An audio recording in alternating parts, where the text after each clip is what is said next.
दोस्तों, यदि आप एक स्टूडेंट हैं तो पढ़ाई से घबराने की ज़रूरत नहीं है। पढ़ाई से लेकर जॉब तक स्टडी करें मात्र एक एप्लीकेशन से। सही जानकारी, सटीक जानकारी। प्ले स्टोर पर सर्च करें 12th PCM solution study knowledge.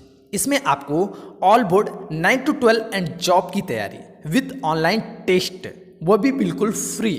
तो देर किस बात की, अभी डाउनलोड करें 5 MB की एप्लीकेशन 12th PCM सॉल्यूशन।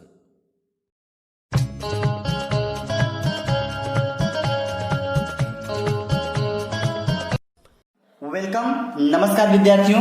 तो आज के इस वीडियो में हम आप सभी लोगों का स्वागत करते हैं इस स्टडी नॉलेज चैनल पे। My self Rajan from Varanasi. तो आज के इस वीडियो में हम आपको बहुत इंपॉर्टेंट टॉपिक बताने वाले हैं। तो चलिए हम आपको बताते हैं कि कौन सा टॉपिक है। तो आज का जो वीडियो है ये प्रत्यावर्ती धारा है, जो कि अध्याय 10 है आपका, और इसका भाग 8 आज हम आपको बताने वाले हैं। तो जैसे कि हमने भाग 7 में आपको बताया था कि विभिन्न प्रकार के जो प्रतिरोध नहीं, विभिन्न प्रकार के जो आपका क्या होते हैं, प्रत्यावर्ती धारा होते हैं, उसके बारे में आपको बता रहे हैं। तो पहला तो आपको बता दिए भाग 7 में। आज आप भाग 8 में समझेंगे दूसरे पॉइंट को। तो दूसरा पॉइंट जैसे मैं आपको बता दें, प्रेरकीय परिपथ क्या है। प्रेरकीय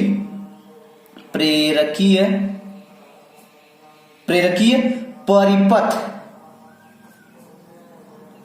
अब हम इसकी बातों को समझेंगे। प्रेरकीय प्रतिपथ का मतलब क्या होता है। प्रेरकीय परिपथ का मतलब ये होता है एल सर्किट।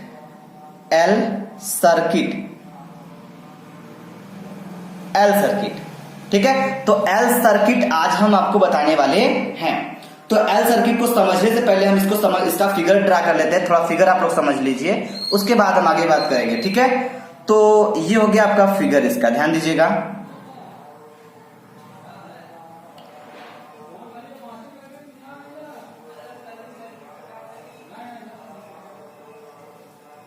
तो ये हो गया इसका फिगर। समझ में आ रही बात। चलिए, तो ये होता है आपका, ये हो जाएगा आपका एसी सर्किट। ठीक है, प्रत्यावर्ती धारा है। कौन सी सर्किट है, ये आपका हो जाएगा यल। ठीक है, क्योंकि प्रेरकीय परिपथ है। तो हमको एक चीज पता होना चाहिए, क्या कि प्रेरण कुंडली के सिरों के बीच उत्पन्न विभवांतर का परिमाण क्या होता है। ध्यान दीजिएगा, प्रेरण कुंडली के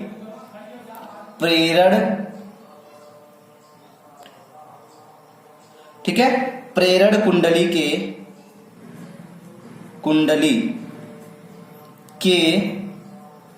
सिरों के बीच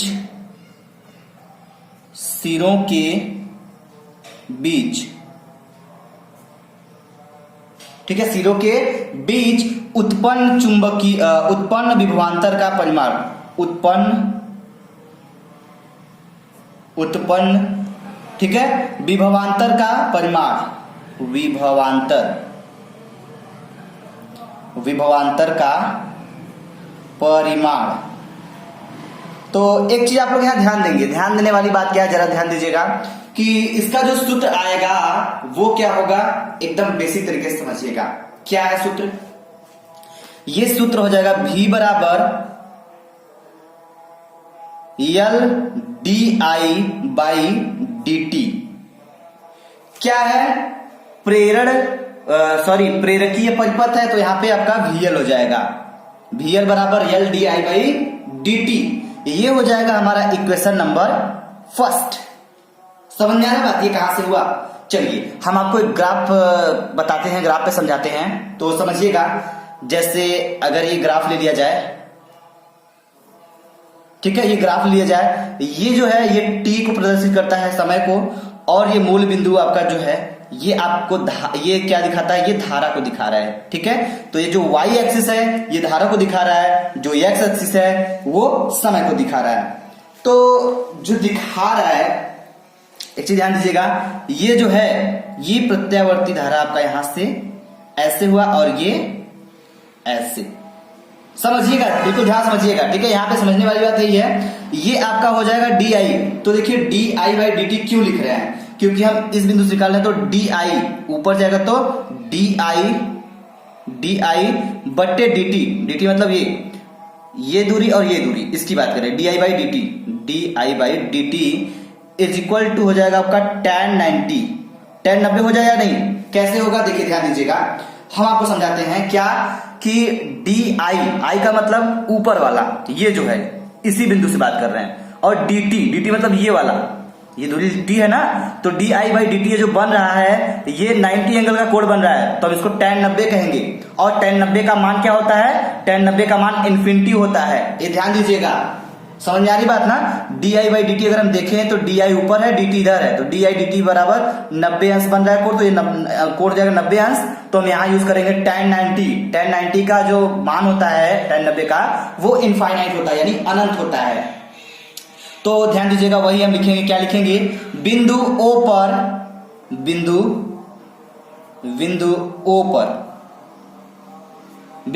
पर क्या हो जाएगा, आई, यदि धारा आपका मिनिमम हो, MIN मिनिमम का मतलब ये जो धारा है इसका मान क्या है, एकदम मिनिमम है, ये कहीं ज्यादा नहीं है, मिनिमम है, तो जो आपका D I by D T है वो क्या आ जाएगा, अधिकतम आएगा, इनफाइनाइट मतलब अनंत आएगा, मैक्सिमम होगा, अधिक होगा। तो वही हम देखेंगे यहाँ पे D I by D T आपका जो होगा वो क्या होगा, मैक्सिमम होगा। जब धारा आपका मिनिमम होगा तो D I by D T आपका मैक्सिमम होगा। बात समझिएगा ध्यान से एकदम। तो जब ये मैक्सिमम होगा, तो जब आई धारा ये आपका हो जाएगा, तो सूत्र हमने अभी आपको क्या बताया ऊपर कि VL equal to L D I by D T. अगर D I by D T अधिक है तो आपका VL भी क्या होगा, अधिकतम होगा, यानी VL इक्वल टू मैक्सिमम। तो ये हम कह सकते हैं कि जो VL है आपका, ये आपका क्या होगा, ये आपका मैक्सिमम होगा। बात समझ आ रही है। चलिए उम्मीद करते हैं कि आपको समझ में आ रहा होगा।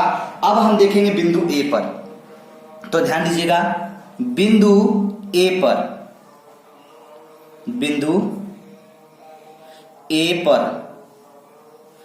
तो बिंदु ए पर क्या होगा, ये चीज ध्यान दीजिएगा, आई अगर हमारा मैक्सिमम हो, मैक्सिमम का मतलब अधिकतम हो, बिंदु ए कहां है जरा ध्यान दीजिएगा, उसको हम आपको बताते हैं।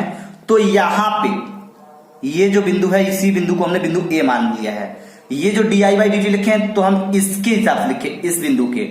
अब बिंदु ए पर देखेंगे हम, तो हमारा क्या होगा, D I by D T. तो धारा, तो देखिए ये आपका क्या है, ये आपका बिंदु ए पर चेक करेंगे, तो हमारा जब धारा क्या होगा, मैक्सिमम होगा, धारा अधिकतम होगी, तो होगा क्या, D I by D T, D I by D T क्या होगा, मिनिमम होगा। तो जब ये धारा मैक्सिमम होगा तो आपका D I by D T minimum होगा। तो ध्यान दीजिएगा यहाँ पे, तो जो D I by D T, तो डी आई तो इतना ही है, डी टी भी इतना ही है, तो इसको हम मिनिमम कर लेते हैं, कुछ बड़ा ही नहीं, ठीक है, क्योंकि ये यहाँ की बातें हो रही थी इतने ऊपर की, और ये जो है D I by D T, A बिंदु जो है यहीं तक की बातें हो रही है, इसी बिंदु तक की बात हो रही है। तो इसलिए हम कहेंगे कि जो आपका धारा है, यदि धारा आपका मैक्सिमम होगा, अधिकतम होगा, तो जो D I by D T है वो आपका मिनिमम होगा। समझ में आ गई बात। चलिए वेरी गुड, आगे बढ़ते हैं। तब हम एकदम आंख बंद करके कह सकते हैं क्या, कि जो VL है आपका वो क्या आएगा, मिनिमम आएगा। तो जब आपका D I by D T minimum हो गया, तो इस वाले फार्मूले से यदि हमको देखा जाए, कौन से, इस वाले फार्मूला से, तो हमारा जो VL का वैल्यू है वो भी क्या होगा, वो भी मिनिमम होगा। बात समझ में आ रही है।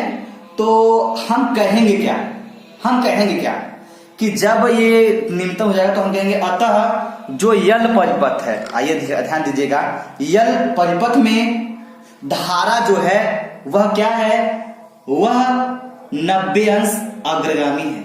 किससे, वोल्टेज से।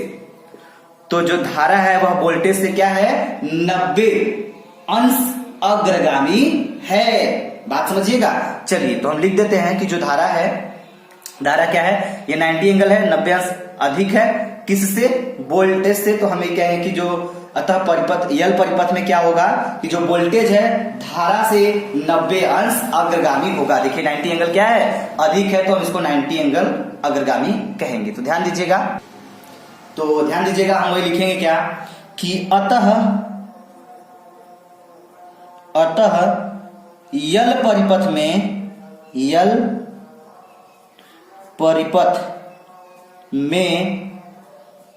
परिपथ में वोल्टेज धारा से 90 अंश, ठीक है, क्या होगा, अग्रगामी होगा। तो अग्रगामी होगा, ठीक है, ये आप नोट कर लीजिएगा। अतः जो हमारा फार्मूला है, फार्मूला ध्यान दीजिएगा, क्या है, V बराबर V0 sine omega t plus क्या है, वोल्टेज से 90 अंश अग्रगामी है। तो ये जो सूत्र निकल के आएगा V0 साइन ओमेगा t, ठीक है, sine omega t, V is equal to V0 sine omega t plus 90 अंश अग्रगामी है। तो यहां पे हम लिखेंगे पाई बाई 2, या तो पाई बाई 2 कर सकते हैं, या तो 90 लिख सकते हैं, क्योंकि पाई बाई 2 को ही 90 हम कहते हैं, ठीक है। तो और जो धारा है वो क्या हो जाएगा, I is equal to I0 sine omega t, I0 sine omega t। समझ में आ गई बात? चलिए, तो अब हम जरा इसके लिए ग्राफ बनाते हैं और ग्राफ पे आपको दिखाते हैं कि कैसे 90 अंश अग्रगामी होगा। तो ध्यान दीजिएगा, जैसे अगर ये आपका ग्राफ देखा जाए, ठीक है, ये आपका ग्राफ हो गया, ठीक। तो ये आपका यदि t दिखा रहा है और ये जो है बिंदु जीरो मूल बिंदु है, ये आपका क्या है, ये जो डायरेक्शन है ये आपके वोल्टेज और किसको दिखा रहा है, धारा को दिखा रहा है, और ये y एक्सिस है। तो होगा क्या कि जो धारा है, तो वही बोला जा रहा है ना कि वोल्टेज धारा से 90 अंश अग्रगामी है। तो यदि आपका धारा देखिए, ये आपका धारा है, तो ये आपका हम मान लेते हैं क्या, धारा मान लेते हैं, ठीक है, जो भी ऐसे मानते हैं, तो ये धारा मान लेते हैं। तो वोल्टेज 90 अंश अग्रगामी है, तो ये आपका यदि धारा हो गया, तो जो वोल्टेज होगा वो आपका 90 अंश अग्रगामी, मतलब यहां से स्टार्ट होगा, ठीक है। तो ये इस प्रकार जाएगा, आप ध्यान दे रहे हैं ना, इस तरह से आपका 90 अंश अग्रगामी होगा। तो इस तरह से आप समझ सकते हैं कि जो यल परिपथ होता है उसमें वोल्टेज धारा से 90 अंश अग्रगामी होता है। तो ये दूसरा पॉइंट था, उम्मीद करेंगे कि आपको समझ में आ गया होगा। तो ऐसे ही अभी हमने आर सर्किट बताया, एल सर्किट बताया, अब इसके आगे भी ऐसे कुछ और सर्किट आएंगे जिसके बारे में हम क्लियर करने वाले हैं। Thank you very much. अगर आपको ये वीडियो पसंद आए तो वीडियो को लाइक करिएगा, शेयर करिएगा और हमें कमेंट बॉक्स में कमेंट करके जरूर बताइएगा। Thanks for watching.